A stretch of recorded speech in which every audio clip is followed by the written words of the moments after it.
On March 22, 2021, a man named Hwang, everyone on Wall Street called him Bill, sat in his office on the 49th floor of a building at 650 Fifth Avenue in Manhattan, and his personal net worth crossed $35 billion. $35 billion. One man, sitting on more money than the GDP of some countries. And he had gotten there not by building a company, not by inventing something, not by selling a product the world needed, but by betting on stocks with borrowed money. He turned $1.5 billion into $35 billion in less than a year. The most spectacular fortune built by a single individual in the shortest amount of time in human history. 10 days later, it was all gone. Every cent, $20 billion vaporized in 48 hours, and his catastrophic collapse dragged down Credit Suisse, Nomura, Morgan Stanley, and Goldman Sachs with him, wiping out another $10 billion in bank losses and nearly $100 billion in shareholder value across the global stock market. This is the story of the man who had everything and lost it all in 10 days. This is the story of Bill Hwang and Archegos Capital. But to understand how a man loses $20 billion in 2 days, Chavi, you have to go back to where he started, because Bill Hwang was not born rich. He was born in 1964 in South Korea, in a small village, the son of a Christian pastor named Hwang Dong-jin. His father preached. His mother, Kim Young-suk, kept the family fed. They were not poor by Korean standards, but they were not comfortable. In 1982, when Bill was 18 years old, the family made the enormous decision to leave everything behind and immigrate to the United States. They landed in Las Vegas, Nevada. His father took a job as a pastor at a local Korean church. Bill could barely speak English. He could not write it. He was a teenager in a foreign city where he understood nothing. Within a year of arriving in America, his father died, just like that, gone. The man who had uprooted the entire family to chase the American dream died before he could see it. So Bill's mother moved the family to Los Angeles, and Bill, a kid who could barely string a sentence together in English, got a job at a McDonald's on the Strip. He worked the kitchen, flipping burgers, mopping floors, and here's the detail that matters. He learned English by talking to customers through that drive-through window. He would later tell friends that McDonald's saved him. He studied at UCLA, got a degree in economics and business, then an MBA from Carnegie Mellon. And somewhere in that journey, a kid who had arrived in America with nothing, absolutely nothing, became obsessed with the stock market. His first real job was at Hyundai Securities in New York, a Korean company that gave a Korean kid a foot in the door of American finance. But the door that changed everything belonged to a man named Julian Robertson. Robertson was a legend, the founder of Tiger Management, one of the most powerful hedge funds in the world. By the late 1990s, Tiger managed over $20 billion. Robertson was known for identifying brilliant young analysts and giving them their own money to run. He called them his Tiger Cubs. Bill Hwang became a Tiger Cub. He worked under Robertson from 1996 to 2001, learning the craft of stock picking, fundamental analysis, deep research, finding undervalued companies, and betting big on them. When Robertson closed Tiger Management in 2000, after massive losses during the dot-com crash, he seeded his best proteges with startup capital. He gave Bill Hwang $25 million to launch his own fund. Hwang called it Tiger Asia Management, based in Hong Kong, focused on Asian markets. And here's where the story bends. Because Tiger Asia was successful, briefly. At its peak, it managed over $1.5 billion. Hwang was making serious money. But in 2008, he did something that should have ended his career. He used confidential information about two Chinese bank stocks, the Bank of China and China Construction Bank, to trade ahead of public share placements. Insider trading. Classic. He made millions on those illegal trades. The SEC caught him. In 2012, Tiger Asia pleaded guilty to wire fraud. Hwang personally paid $44 million in penalties. The fund was banned from trading in Hong Kong for 4 years. Any normal career would have been over. Done. Finished. A Wall Street man caught insider trading is radioactive. No bank touches him. No investor gives him $1. But Bill Hwang did not walk away. He did something stranger.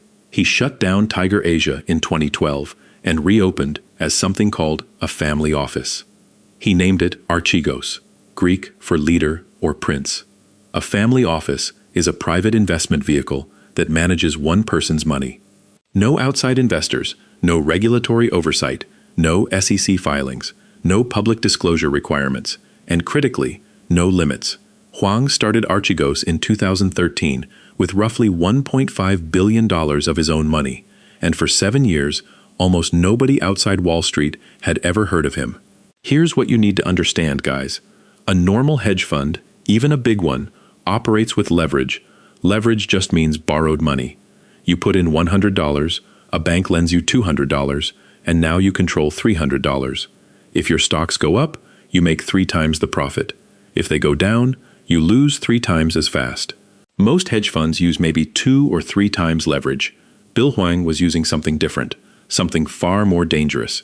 He used instruments called total return swaps. Here's how they work, and this is the key to everything. When Hwang wanted to buy a stock, say Viacom CBS, he didn't buy it himself. He went to a bank like Credit Suisse or Morgan Stanley and said, "I want the economic exposure to this stock. You buy it and hold it on your balance sheet, and you pay me whatever it gains or loses." The bank holds the actual shares. Hwang never owns them. He just gets the profit or the loss. Why is this genius? Because total return swaps are invisible. They don't show up on any public filing. The SEC has a rule. If you own more than 5% of a company's stock, you must disclose it publicly. Everyone can see it. But with swaps, Hwang never technically owned the shares. The banks did. So Hwang could build a 10% position, a 20% position, a 30% position in a company, and nobody outside the banks would ever know. He could become the single largest holder of a stock, and no regulator, no journalist, no rival investor would have any idea. And here's the second layer of genius and madness. Because each bank only saw their own piece of Hwang's positions. Credit Suisse knew about their swaps. Morgan Stanley knew about theirs. Goldman Sachs knew about theirs. But none of them knew that Hwang was doing the exact same thing with 5, 6, 7 other banks simultaneously. He was going to each one and saying, "Give me exposure to Viacom CBS." And each bank individually thought, "Hwang is a big client, this is a reasonable position." None of them could see the whole picture. Hwang had built a $100 billion invisible empire, and the regulators couldn't see it, and his own bankers couldn't see it. By early 2021, Bill Hwang's portfolio was extraordinary.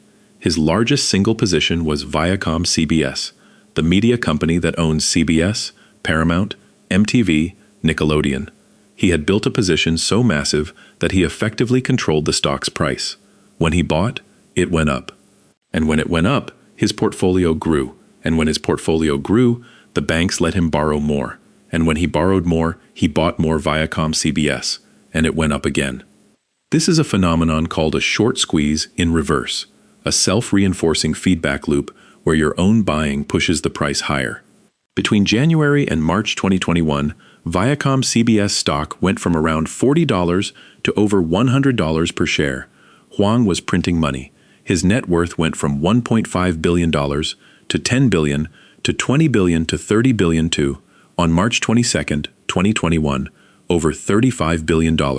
Federal prosecutors would later describe it as one of the fastest accumulations of personal wealth in history. He was, by some measures, one of the richest men on earth.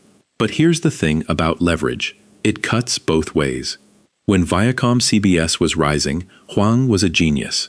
The moment it started falling, and there was a moment, the entire structure would collapse like a house of cards in a hurricane. And that moment came on March 22, 2021. Viacom CBS dropped 6.7% in a single day. Why?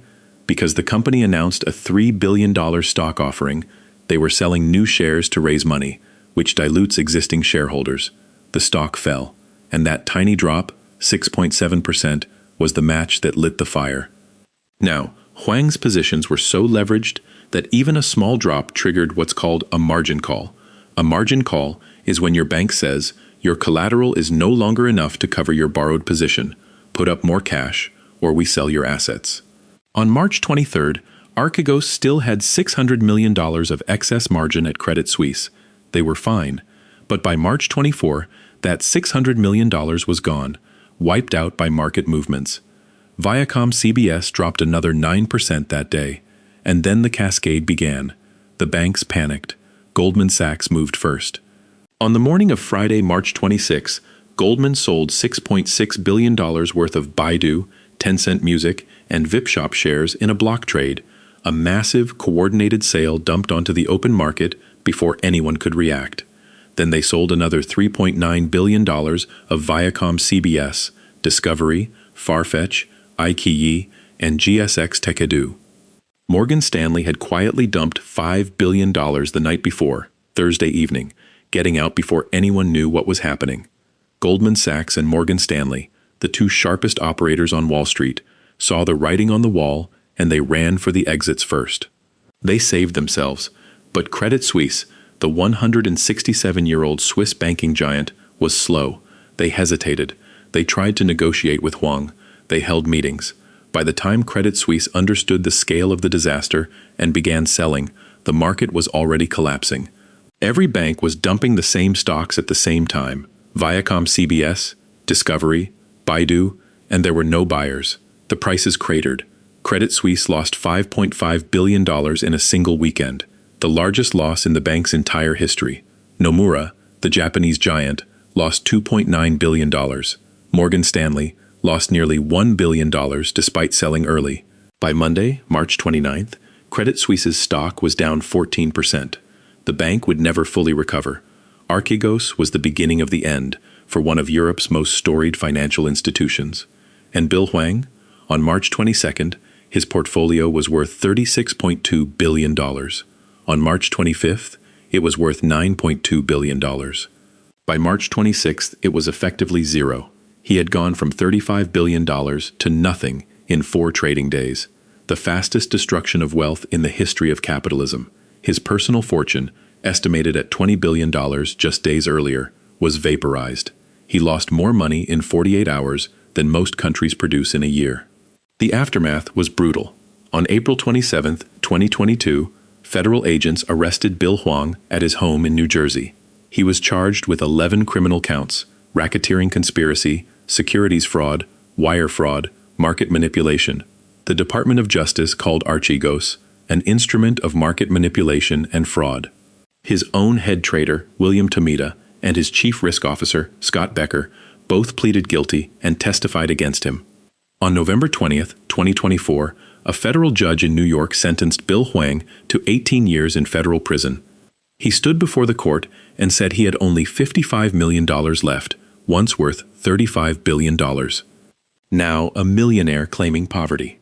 So, what's the lesson here, Chavi? What do we learn from the man who turned $1.5 billion into $35 billion and lost it all in 10 days? The lesson isn't that Bill Hwang was greedy. Everyone on Wall Street is greedy. The lesson is about leverage. Leverage is the most dangerous drug in finance. It makes you feel like a genius when things go up, and it destroys you the instant they turn. Bill Hwang didn't lose because he picked bad stocks. He lost because he borrowed so much money that a 6.7% drop in one stock destroyed him. One stock, one bad day, and $35 billion became nothing.